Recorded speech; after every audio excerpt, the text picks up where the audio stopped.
કર્યો છે ને જો છે ને આ થોડુંક આમ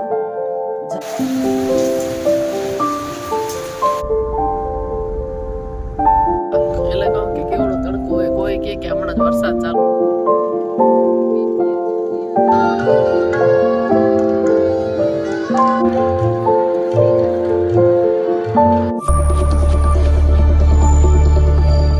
હેલો નમસ્તે, સ્વાગત કરું છું તમારું એક નવા વિડીયોમાં. આજનો નવો વ્લોગ છે એ સ્ટાર્ટ કરીએ. સવારનો ટાઈમ છે ને કાલ જો ચક્કીએથી મસાલા જે પીસવા મૂક્યા હતા ને ધાણી એ લઈ આવ્યા છીએ, તો એને પણ ચાળવાની છે. અને કાલ રાત્રે છે ને મગ પલાળ્યા હતા, કેમ કે ચાટ ને બનાવવું હોય ને તો કામ આવે. વેટ લોસ આપણે કરતા અહીં તો પણ ખાવામાં કામ આવે, તો થોડું ઘણું છે ને હવે થોડુંક આમ પાછું લેવલ લેવું છે. થોડું હમણાં મારું વજન પણ વધી ગયો છે, એટલે જો રાત્રે મગ પલાળ્યા હતા, આમાં પલાળ્યા છે ચણા, એટલે એને ફણગાવવા માટે મૂકવાના છે. એટલે આપણે છે ને વેઇટ લોસમાં બહુ જ કામ કરે છે. આપણે વારે ઘડી ભૂખ પણ નથી લાગતી ને આપણે આની અંદર ડુંગળી ટમેટું મસ્ત મજાનું ચાટ બનાવીને ખાય ને તો બહુ જ સરસ લાગે છે. ફ્લાવર પણ બહાર મૂકી છે, આજ ફ્લાવરનું શાક બનાવવાનું છે. ને જો આવી રીતના કોટનનું કપડું છે ને એ લઈને એની અંદર મગ ને ચણા છે ને બંને એક સાથે હું મૂકી દઈશ ફણગાવવા માટે. તમે ઈચ્છો તો અલગ અલગ પણ મૂકી શકો છો, તો હું તો બંને સાથે જ છે ને આવી રીતના જો અંદર મૂકી દઈશ, એટલે સરસ રીતે છે ને કાલ સુધી મસ્ત ફણગી જશે. તમે એમને પણ ખાઈ શકો, એની અંદર મીઠું મરચું પણ નાખી શકો, પણ હું એની અંદર છે ને કાકડી ને જે પણ ઘરમાં વેજીટેબલ્સ હોય ને, જેમ કે ગાજર, ટમેટું, ડુંગળી, કાચી કેરી, હમણાં તો ઉનાળાની સિઝન છે એટલે મસ્ત મજાની કાચી કેરી બધું જ નાખીને અંદર લીંબુ ને ધાણા ને બહુ જ ટેસ્ટી લાગે છે. અને જલ્દી ભૂખ પણ નથી લાગતી, એટલે જો આવી રીતના મિક્સ કરી અને પોટલી વાળીને તપેલીમાં આવી રીતના ઢાંકીને મૂકી દઈશ, એટલે કાલ સુધી મસ્ત એકદમ ફણગી જાય છે. તો હું આવી રીતે કરું છું. તમે લોકો કેવી રીતે ફણગાવો છો ને જરૂરથી મારી સાથે ટ્રાય કરજો. આના ડબ્બા પણ આવે છે, પણ એ મારી પાસે નથી, એટલે હું આવી રીતે જો કોટનના કપડામાં વીંટી અને આવી રીતે મૂકી દઉં છું, તો સરસ રીતે એકદમ આપણું કામ ચાલી જાય છે. જે આ પાણી છે પલાળેલું એનું ક્યારેય ફેંકતી નથી.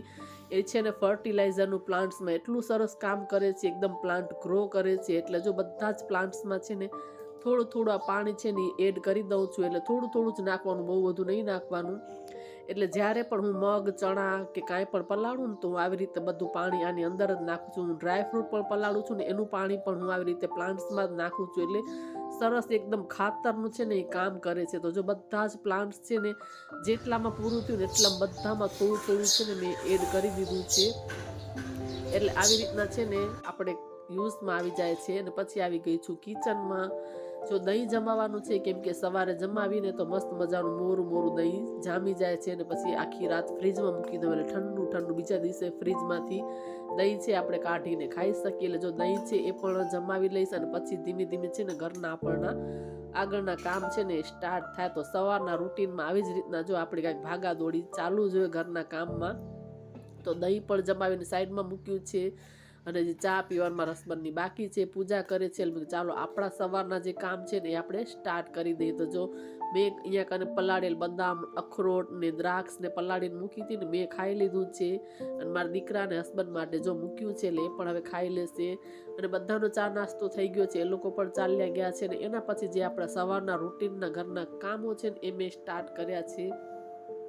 તો આજે છે ને ડસ્ટિંગ બધી કરવાની હતી, ટીવી ને મિરર ને, એટલે ચાલો ડેલી બધું જ કરવું પોસિબલ નથી, એટલે વીકમાં 2 વખત આવી રીતના આપણે રાખી દઈએ ને તો બધું ઇઝીલી થઈ જાય છે. ડેલી બધું જ આમ સાફ સફાઈ કરું મારાથી તો નથી થતું, એટલે હું વીકમાં 2 કે 3 વખત આવી રીતે બધું જ ડસ્ટિંગ છે ને એ કરી લઉં છું. હા, નીચે બધું આપણે ટીપાઈ ઉપર ને એ ઠીક છે, એ બધું ડેલી કરવું જ પડે, પણ આ પ્રોપર બધું જ છે ને ડેલી નથી થતું મારાથી, એટલે છે ને હું આવી રીતે સાફ સફાઈ ડિવાઈડ કરીને કરું છું. તો બધું જ જો ઘરનું કામ છે ને કમ્પ્લીટ કરી લીધું છે, ડસ્ટિંગ, ક્લિનિંગ, ઝાડુ, ફટ્ટા બધું જ કરી લીધું છે. પછી આવી ગઈ છું રસોડામાં. કાલ છે ને આ ધાણી ડરાવીને આવી છું ને તો પછી ડબ્બો એમને જ મૂકી દીધો હતો, તો છે ને બધી જ ધાણી છે ને એને ચાળી લઉં છું, એટલે પછી જે જાડો પાવડર ઉપરનો વધે છે ને એ અલગ થઈ જાય છે, એટલે આમ ઝીણો પાવડર આપણને મળે છે. એટલે તમે એમ જ પણ યુઝ કરી શકો, પણ મારી હેબિટ છે કે હું કાંઈ પણ વસ્તુ એવી રીતની હું તો ચાળી લઉં. તો જો એટલો બધો જાડો પાવડર છે ને અલગ થઈ જાય છે, એટલે હું છે ને આવી રીતના બધી જ ચાળી ધાણીને ડબ્બો ભરી લઉં છું, એટલે થોડીક હજી ધાણી પડી છે મારી પાસે પીસેલી, અને આ ડબ્બો છે ને પછી ઉપર માળિયામાં રસોડામાં છે ને મૂકી દઉં છું, એટલે જેવી જોઈએ ને એવી થોડી થોડી આમ અડધા કિલા જેવી 12 ડબ્બામાં મૂકું છું. તો જો બધો જ છે ને ચાળી લીધો છે, અને હવે સારી રીતના છે ને થોડોક આમ મિક્સ કરી લેશું, એટલે જે આપણે તજ ને મસાલા નાખ્યા છે ને બધું સારી રીતે એકદમ મિક્સ થઈ જાય. ઓલરેડી થઈ જ ગયું, પણ તે છતાં પણ પાવડર થાય ને પછી થોડુંક આમ મિક્સ કરી લઈને તો સારું રહે છે. તો જો બધું આમ મિક્સ કરી લીધો છે, અને આ ઝીણો ઝીણો જ પાવડર છે ને આ છે ને ચાળીને જો જાડો પાવડર નીકળ્યો છે ને એને પહેલા યુઝ કરી લઈશ. જો આટલો જાડો છે ને આ નીકળ્યો છે, ઘરે મિક્સરમાં પીસી લઈશ ને તો આ પણ ઝીણો પાવડર થઈ જશે. તો જો હવે અને આને છે ને આની અંદર બધો ભરી લેશું આપણે. આખા વર્ષનો જ છે ને ભેગો થઈ જાય ને એટલે કાંઈ ઝંઝટ નહીં, વારે ઘડી આપણે લેવું ન પડે. આપણે ગુજરાતી છે ને લગભગ બધી વસ્તુ મસાલા, વેફર, ગમ એ બધું છે ને વર્ષનું છે ને સ્ટોર કરીને મૂકી દેતા હોઈએ છીએ, એટલે એવી પછી છે ને વસ્તુ આપણે લેવાની જરૂર ન પડે. મસાલા જેમ કે હળદર, લાલ મરચું, રાઈ, ધાણા જીરું, તો જો આ છે ને આખું વર્ષ મને ચાલશે, અને જરાય ખરાબ પણ નથી થતો. આની અંદર આપણે તજ ને લવિંગ નાખીને પીસી છે ને, તો ધાણા છે ને ઘણી વખત બગડી જતા હોય છે, એટલે આવી રીતના કરીને તો જરાય બગડતા નથી. આવે છે ને આ ડબ્બાને ઉપર આપણે મૂકી દેશું, કેમ કે આ બહુ રોજ જરૂર ન પડે. ઉપર છે ને અહીંયા માળિયામાં કિચનમાં છે માળિયા ઉપર મૂકી દઈશ આને લૂછીને. હજી થોડો ગયા વર્ષનો પાસેર જેવો પડ્યો છે, અને આ છે ને આને થોડુંક પીસી લઉં એટલે થોડોક ઝીણો થઈ જાય એમ.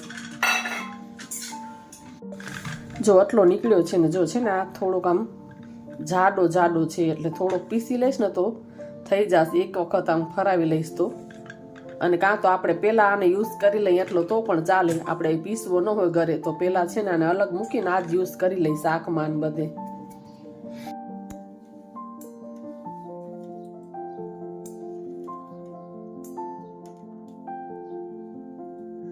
તો સરસ મજાનું ફુલ્લારું બટેકાનું શાક છે એ પણ બની ગયું છે, ભાત થઈ ગયા છે, ને હવે ગરમા ગરમ છે ને રોટલી બનાવવાની છે, ને પછી બેસીને જમી લઈ.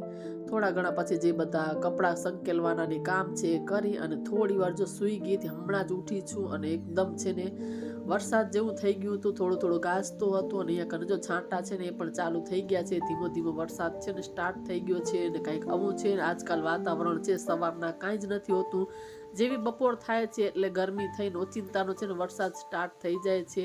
તો જો અહીંયા કને વરસાદ છે ને થઈ ગયો છે ચાલુ, એટલે બહાર આવીને જોતી હતી. વાગ્યા છે કંઈક 3, 3:30 જેવું કંઈક ટાઈમ છે, પ્રોપર મને નથી ધ્યાન હવે. તો જો વરસાદ છે ને સ્ટાર્ટ થઈ ગયો છે, ને પવન હતો, બધા ઝાડ એટલા બધા હલતા હતા, પવનની સાથે છે ને વરસાદ હતો, એટલે સરસ એકદમ. જો અહીંયા કને વરસાદ ચાલુ થયો તો મને થોડુંક એવી રીતના મૂડ થઈ ગયું કે ચાલો હસબન્ડને કીધું જરાક રાઉન્ડ મરાવા લઈ જાઓ છો, એટલે બસ પૂછાશ કરતી હતી. અને થોડોક ધીમો થાય ને એટલે કે ચાલીએ આપણે.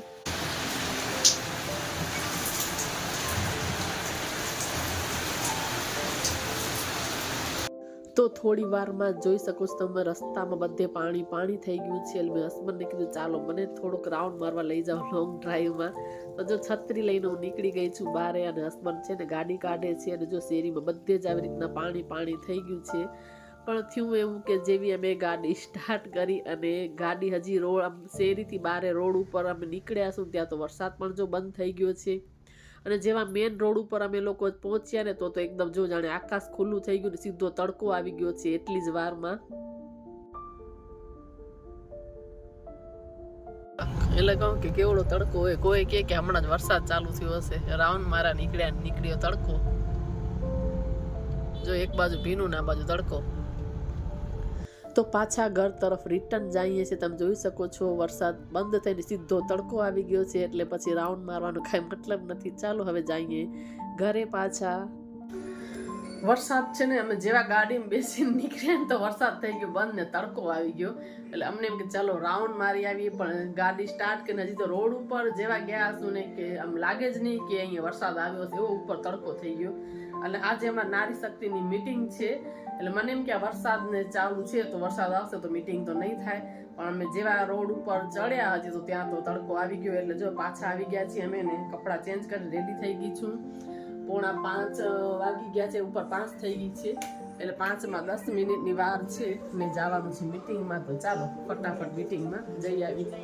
તો રેડી થઈને જ્યાં અમારી મીટિંગ છે ત્યાં અમે લોકો આવી ગયા છીએ. બસ દેરાણી જેઠાણી બેઠા છીએ, બધા હવે ધીમે ધીમે આવશે અને અમે થોડુંક એવી રીતના 2 જણી આવી જાય તો બસ વાતો ચીતો કરીને બેસીએ. ત્યાં પછી છે ને બધા આવશે એટલે મીટિંગ છે એ સ્ટાર્ટ થશે. નેક્સ્ટ દિવસ થઈ ગયો છે. પછી મેં કાંઈ શૂટ નહોતું કર્યું, ઘરે જઈ રસોઈ કરીને બધું કર્યું અને બીજો દિવસ થઈ ગયો છે. આજે પણ સવારના બધું જ ઘરનું ફટાફટ કામકાજ કરી અને જો માધાપરમાં મોરારી બાપુની કથા બેઠી છે ત્યાં અમે લોકો પહોંચી આવ્યા છીએ. કીધું ચાલો, એક દિવસ ગયા હતા કથા સાંભળવા માટે, પછી આવ્યા જ નહોતા એટલે કીધું ચાલો આજે છોકરાઓને રજા પણ હતી એટલે કથા સાંભળવા માટે જો અમે લોકો આવ્યા છીએ. ને જો આજે એને અમે વચ્ચે બેસતું એટલે આમ ખુરશી ઉપર બેસીને તો નીચે બેસવાની બહુ મજા આવે છે. તો કીધું ચાલો વચ્ચે જ બેસીને એટલે ગરમી બી ન થાય ને કથા સાંભળવાની પણ મજા આવે એટલે અમે લોકો જો વચ્ચે છે ને ત્યાં બેસી ગયા છીએ સાંભળવા માટે. તો બસ સરસ રીતે જો જગ્યા મળી ગઈ છે બેસવાની, પણ નાના છોકરાઓ આજુબાજુ હતા ને એટલે અવાજ બહુ જ કરતા હતા. અમે લોકો સાંભળવા માટે અહીંયા વચ્ચે બેઠા પણ બહુ જ છોકરાઓનો અવાજ આવતો હતો. નાના છોકરાને તો કાંઈ કહેવાય પણ નહીં. બસ પણ પહેલા દિવસે ઉલટાની મજા આવી હતી, પણ અમને એમ કે આજે અમે વચ્ચે બેસીએ.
તો કથા સાંભળીને અમે લોકો બહાર આવ્યા છીએ ને થોડી ઘણી જો અહીંયા માર્કેટ છે ને ભરાણી છે એટલે કીધું ચાલો થોડું જોઈ લઈ પછી અમે પ્રસાદ લેવા માટે જાશું. તો જો બહુ બધી વસ્તુ હતી અને એવું લાગતું હતું કે જાણે કે મેળામાં આવ્યા હું, એટલી બધી જો બધા આવા સ્ટોલ લાગેલા હતા. એટલે થોડું ઘણું ફર્યા અને એવી નાની એવી બેગ ને એવું બધું લીધું હતું. અને આ જો મસ્ત મજાની ફૂલદાની ને આ તોરણ એવું બધી જ ઘણી બધી વસ્તુ હતી. અને આ જો નાની મોટી બધી ઘર વખરીની બધી વસ્તુ હતી, પ્લાસ્ટિકની ને એવી બધી વસ્તુઓ ઘણી બધી હતી. અહીંયા તોરણ ને આ જો બેગ્સ છે ને થેલા, એમાંથી અમે એક થેલો છે ને એ લીધો છે. તો બસ માર્કેટ ફરીને હવે અમે લોકો જાશું પ્રસાદ લેવા માટે. તો આજનો વિડીયો આટલો જ. વિડીયો સારો લાગ્યો જરૂરથી ચેનલને લાઇક, શેર અને સબસ્ક્રાઇબ કરવાનું ભૂલતા નહીં. ફરી પાછા મળીએ નવા એક વિડીયોમાં. ત્યાં સુધી બધાને બાય બાય.